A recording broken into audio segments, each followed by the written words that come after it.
Hello students, आज हमें करनी है गणित की वर्कशीट। आज की हमारी वर्कशीट का टॉपिक है बेटा अपनी संख्याओं की जानकारी, जिसमें हम सन्निकटन भी सीखेंगे।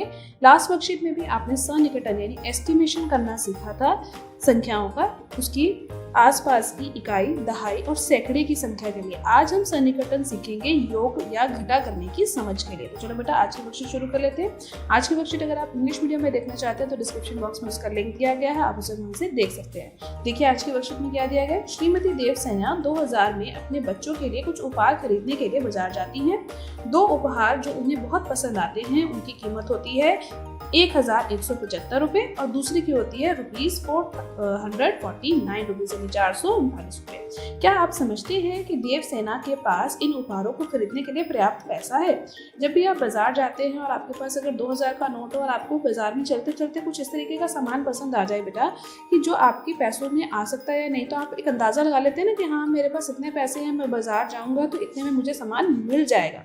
तो उस समय हम अपना यही कंसेप्ट यानी यही चीज हम जो आज हम सीखने वाले हैं वर्कशीट में सन्निकटन, इसी का इस्तेमाल अपनी डेली लाइफ में करते हैं। तो चलो एक प्रश्न यहाँ पे जो हमें दिया गया था उसको हम हल करके देखते हैं। जो यहाँ पर इन्होंने बोला था, अमरेंद्र और कटप्पा दोनों ने अपने अपने तरीके से कुल लागत का अनुमान लगाने की कोशिश करी। तो चलो देख लेते हैं अमरेंद्र ने कैसे करा है। अमरेंद्र ने जो ये संख्या थी 1175 यानी 1175, इसको सैकड़ों में इसका आंकलन लगाया। तो सैकड़ों में आंकलन लगाने का मतलब इकाई, दहाई, सैकड़ा, ये होता है सैकड़ा। जो यहाँ पर एक संख्या है ये होगी ना सैकड़ा, इसको आपने करना सीखा था। सैकड़े के साथ बैठी हुई संख्या क्या है? 7, और 7 जो संख्या है वो 5 से बड़ी है, तो यानी ये 1 को भी बड़ा कर देगा, 12 बन जाएगा, 11 से 12 बन जाएगा, तो ये हो जाएगा 1200।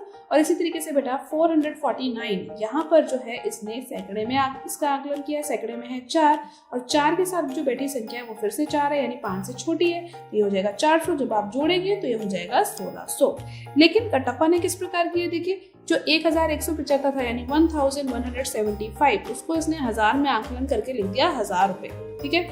और 449 को आकलन करके लिख दिया 0 तो नहीं हो सकता आकलन करने पर। तो जो दोनों में से जो अनुमान इन्होंने लगाया, आपसे बोला जा रहा है कि आप सोचिए और बताइए कि दोनों में से किसका जो निकटतम 1000 का आंकलन है वो सही होगा। देखिए 1000 का आंकलन किसका था, यहाँ पर इसने करा था ना 1000 के लिए आंकलन, जो इसने 1000 का आंकलन किया, क्या ये सही है या फिर ये 1200 वाला जो आंकलन यहाँ पर हुआ ये सही है? तो आप इसको कमेंट सेक्शन में मुझे लिखकर बताइएगा कि अमरेंद्र ने सही आंकलन करके बताया है या कटप्पा ने सही आंकलन करके बताया है। और इसके बाद हम शुरू कर लेते हैं आज की वर्कशीट। अगर आपने पिछली वर्कशीट नहीं देखी थी वीडियो, तो सबसे पहले आप उसको देख लीजिए बेटा, क्योंकि यहाँ पर पिछली वर्कशीट आपको बहुत हेल्प करेगी अगली वर्कशीट यानी आज की वर्कशीट को सीखने में। तो चलो शुरू कर लेते हैं आगे की वर्कशीट।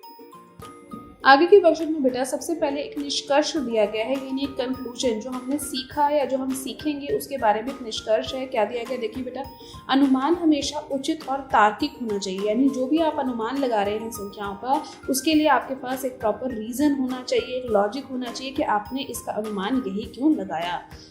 कोई कठोर नियम नहीं है, लेकिन सटीकता की आवश्यकता पर निर्भर करती है। सटीकता के लिए यानी बेटा सन्निकटन करने के लिए कोई कठोर नियम नहीं है, कोई ऐसा जो नियम नहीं है जो हमें करना ही करना है, लेकिन यहाँ पर हमारी सटीकता के लिए आवश्यक है, सन्निकटन के लिए आवश्यक है कि जो उत्तर आए वह सटीक आए, यानी उसके आसपास का ही उत्तर आए जो हमें संख्या चाहिए।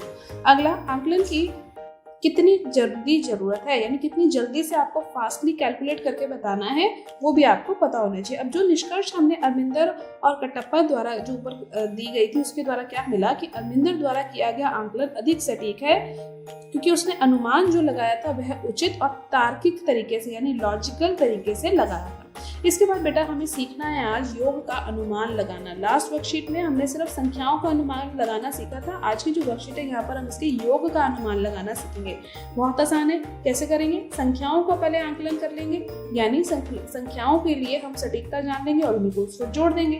तो देखिए पहले प्रश्न में क्या दिया गया, 18,891, इसका निकटतम आंकलन हमें बताना है।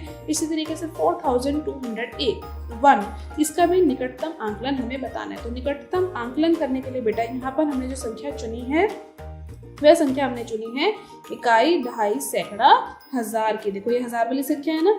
इसी तरीके से नीचे वाले जो अंक हैं वहां पर भी जो हमने संख्या चुनी है इसके निकटतम आंकलन के लिए वह भी हमने चुनी है इसकी हजार वाली संख्या। अब हजार वाली संख्या को करने का मतलब है इसके साथ बैठी जो संख्या है, ये जो 8 बैठा और यहाँ जो 2 बैठा है, इसको हमने देखना है।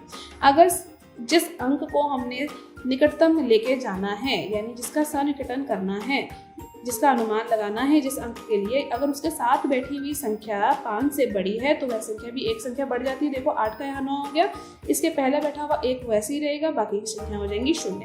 इसी तरीके से 4 के साथ बैठा था 2 तो 5 से छोटा है तो इस पर कोई फर्क नहीं पड़ा 4 पे, और बाकी की संख्याएं 0 हो गई। जोड़ने पर हमारे पास आ गया 23,000। इसके बाद बेटा अगले प्रश्न में देखिए, अनुमान लगाइए। जो अगला प्रश्न दिया गया यहाँ पर 429 और 8,691 संख्या दे रखी है। 429 को हमने कैसे निकटतम आंकलन में लेकर आए, 400 कर दिया, और दूसरे वाले का निकटतम आंकलन हमने कर दिया 8,700। अब यहाँ पर आप मुझे कमेंट सेक्शन में बताइएगा कि यहाँ पर निकटतम आंकलन सैकड़े के लिए किया गया है। यदि यही आंकलन आपसे दहाई के लिए बोला जाता, ध्यान से सुनिएगा बेटा, यहाँ पर जो निकटतम जो आपने आंकलन किया है वह सैकड़ों के लिए किया है। देखिए सैकड़े की संख्या के लिए करा है ना, सैकड़े की संख्या के लिए यहाँ पर आंकलन हुआ है। ऊपर वाले में 4 था, नीचे वाले में 6 थी, तो उसका आंकलन यहाँ पर हुआ है। मैं आपसे पूछ रही हूँ, कमेंट सेक्शन में आप लिखकर बताइएगा कि निकटतम यदि दहाई के लिए यहाँ पर आंकलन किया जाता तो आपका उत्तर, अनुमानित उत्तर या अनुमानित योग क्या था। इसके बाद हम शुरू कर देते हैं अंतर का अनुमान लगाना। अंतर का अनुमान भी बेटा उसी प्रकार लगाया जाएगा जैसे कि हम योग का अनुमान लगा रहे थे। यहाँ पर देखिए संख्या क्या दे रखी है, 9876। इसका निकटतम आंकलन आपको लगाकर बताना है, और ये निकटतम आंकलन हम लगा रहे हैं 1000 के अंक के लिए। देखिए 1000 के अंक में क्या है, यहाँ पे 9 है, नीचे वाली संख्या में है 6। अब इनके साथ जो बैठी संख्या है, यहाँ थी 8 और यहाँ थी 7। इस पर आपने ध्यान देना है कि ये 5 से बड़ी है या 5 से छोटी है। ऊपर वाले में देखिए 5 से बड़ा होता है ना 8, तो इसीलिए जो ये 9 था ये क्या बन गया 10, और बाकी की जो पीछे की तीनों संख्याएं थी वो हो गई तीनों की तीनों 0। इसी प्रकार अगले वाले में भी 6 के साथ बैठा है 7, वो 5 से बड़ा है, तो जो 6 था ये क्या बन जाएगा 7, और पीछे बैठी हुई सारी संख्या हो जाएंगी 0। तो अब इसको घटाना है, 10,000 में से 3,000 घटाएंगे तो कितना आ जाएगा बेटा, 10,000 में से 7,000 घटाएंगे तो आ जाएगा उत्तर 3,000। अगले प्रश्न में जो प्रश्न नंबर 2 है उसमें देखिए क्या अंक आपको दे रखे हैं। अंक आपको दे रखा है 90,476 और दूसरा अंक है 10,241। अब इसका जो निकटतम आंकलन है वो सैकड़ों में किया गया है। यहाँ पर आप आंकलन 1000 में भी कर सकते थे। तो सैकड़े में आंकलन करने के लिए देखिए बेटा क्या अंक चूज किए जाएंगे, क्या दिए जाएंगे 4 और 2। अब हमें इसके साथ बैठे हुए अंक पे ध्यान देना है। 4 के साथ यहाँ क्या वन बैठा है 7 और 2 के साथ वन बैठा है 4। अगर ये संख्याएं 5 से छोटी होती हैं तो संख्याओं पर अंतर कुछ नहीं आता। देखो दोनों 0 हो गई, आगे वाली बिल्कुल वैसी की वैसी नहीं। लेकिन अगर संख्या 5 से बड़ी होती है तो जिस अंक का हम आंकलन करने वाले थे, सैकड़े का आंकलन करने वाले थे ना, तो ये 4 था, तो यहाँ पर क्या बन गया 5, और बाकी के अंक वैसे ही रहेंगे। इससे पहले इसके राइट साइड वाले और लेफ्ट साइड वाले अंक हो जाएंगे 0। अब इसको घटा लेंगे तो आपका उत्तर आ जाएगा 80,300 रुपए। इसके बाद हम शुरू कर लेते हैं जो हमें नीचे प्रश्न दिए गए हैं, आओ करो वाले प्रश्न। पहले प्रश्न का पहला भाग देखिए बेटा, आपसे क्या बोला गया है कि अनुमानित योग ज्ञात कीजिए यदि संख्या है 841 और दूसरी संख्या है 181। तो यहाँ पर जो अनुमानित योग हम ज्ञात करेंगे, देखिए सबसे जो बड़ी संख्या है जो दोनों में कॉमन आ रही है वो सैकड़े की संख्या है। सैकड़े के अंक तक दोनों संख्याएं जा रही हैं, तो यानी 8 है और दूसरे में है 1। तो इसके साथ बैठी हुई संख्या पर हमें ध्यान देना है। यहाँ पर कौन बैठा है साथ में 4 और यहाँ बैठा है 8। तो 4 जो है छोटा है, यहाँ पर अनुमानित अंक क्या हो जाएगा इसका, यानी जब आप इसका अनुमान लगा लेंगे तो ये हो जाएगा 800 के बराबर। और 181 यानी इसमें जब आप अनुमान लगाएंगे, क्योंकि 1 के साथ जो बैठी संख्या है वो 5 से बड़ी है, तो ये 1 को भी बड़ा कर देगी, 200 कर देगी। तो यहाँ पर अनुमान लगाकर हमारा उत्तर आ जाएगा 200। और योग निकालना था, योग निकालने का मतलब जमा करना, तो 800 और 200 को जमा करेंगे तो आपका उत्तर कितना आ जाएगा 1000। ठीक है। अब इसके बाद दूसरा प्रश्न देखिए। दूसरे प्रश्न में जो आपको दिया गया था यहाँ पर अंक था 2400 और उस दूसरा अंक था बेटा 6891। अब इन दोनों ही संख्याओं में इकाई, दहाई, सैकड़ा, हजार तक की संख्या अंक दे रखे हैं ना, तो यहाँ पर हम जो निकटतम आंकलन करेंगे वो 1000 तक का कर सकते हैं। अब 1000 तक करने का मतलब 2 को मैंने मार्क कर लिया, इसके साथ बैठी हुई संख्या को आपने ध्यान देना है। 2 के साथ जो संख्या बैठी हुई है यदि वह 5 से छोटी है तो क्या करना है, और 5 से बड़ी है तो क्या करना है, आपको याद होगा 5 से अगर ये छोटी है तो 2 पे कोई फर्क नहीं पड़ेगा, और बाकी के जो अंक थे 2 के अलावा वो तीनों 0 हो जाएंगे।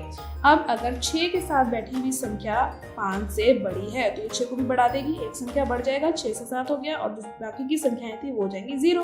अब योग निकालना है, जोड़ लीजिए 7000 और 2000 को जोड़ेंगे तो कितना आ जाएगा बेटा 9000 रुपए।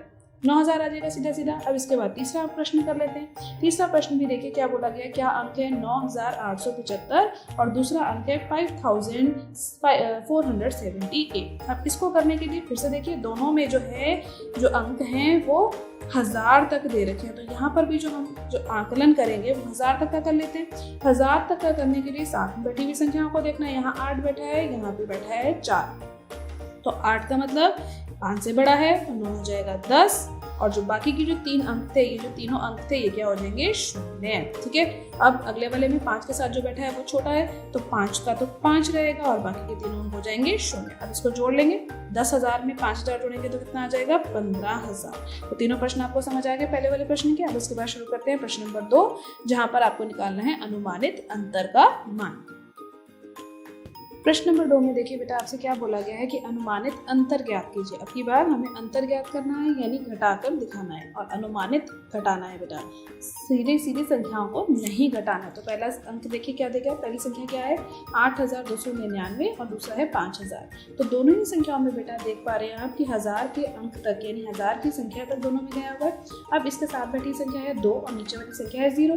तो अभी इतने सारे क्वेश्चन में आपने अब समझ लिया ना बेटा कि जब भी 2 से छोटी संख्या 5 से छोटी संख्या होगी तो उसमें जो उसके साथ बैठी संख्या तो उस पर कोई फर्क नहीं पड़ेगा और बाकी के अंक हो जाएंगे 0। तो 8000 हो जाएगा और अगला वाला तो 5000 ही रहेगा, क्योंकि 5000 तो पहले से ही अनुमानित संख्या है। जब इसको घटा लेंगे तो आपका उत्तर आ जाएगा 3000। ठीक है, इसके बाद अगले प्रश्न में देखिए 9999 और 5421। अब यहाँ पर भी 1000 की संख्या के लिए अनुमानित करना पड़ेगा, क्योंकि सबसे बड़ी है जो दोनों में कॉमन है वो 1000 वाला अंक था। अब इसके साथ बैठी हुई संख्या यहाँ पर है 9 और दूसरे में है 4। तो एक में तो 5 से बड़ी है और एक में 5 से छोटी है। जहाँ पर 5 से बड़ी है वही 9 को क्या बना देगी 10 और बाकी की संख्या हो जाएगी 0। जहाँ 5 से छोटी है वहाँ कोई फर्क नहीं पड़ेगा, 5 का 5 और बाकी के 0। अब घटाना था, 10,000 में से 5000 जाएंगे तो बेटा कितना आ जाएगा 5000। इसके बाद जो आखिरी प्रश्न है वो देख लेते हैं। आखिरी प्रश्न में भी बेटा जो अंक आपको दिए गए हैं वो है 2541 और है 524, यानी सैकड़े के अंक तक ही दोनों ही संख्याएं हैं। अब यहाँ पर जब हमें करना होगा तो निकटतम आंकलन सैकड़े के लिए करना पड़ेगा। अब सैकड़े के लिए करने के लिए भी तो वही करना पड़ेगा, इसके साथ बैठी हुई जो संख्या है देखो 4 है और 2 है, इसका जो है आंकलन करवाना पड़ेगा। दोनों ही 5 से छोटी हैं, तो यानी ये जो आंकलन है वो हो जाएगा 2500 का और दूसरे का आंकलन हो जाएगा 500 का, क्योंकि 5 से छोटी थी तो बाकी की सब संख्याएं शून्य होगी। अब 2500 में से 500 जाएगा तो बेटा कितना बचेगा 2000। तो यहाँ पर आज के आपके वर्कशीट के सारे क्वेश्चन फिनिश हो जाते हैं। आज के वर्कशीट के सारे क्वेश्चन को आप अपनी कॉपी में प्रैक्टिस कीजिए, एग्जाम्पल प्रैक्टिस कीजिए, एनसीईआरटी में इससे रिलेटेड जो भी हो क्वेश्चन है आप उसको भी जरूर प्रैक्टिस कीजिएगा। आज की वर्कशीट की वीडियो अच्छी लगी हो तो लाइक और शेयर करना मत भूलिएगा। चैनल को पहली बार आए, वीडियो पहली बार देखिए तो चैनल को सब्सक्राइब कर लीजिए ताकि आपको अगले आने वाली वीडियो की नोटिफिकेशन टाइम से मिल सके। Thank you for watching.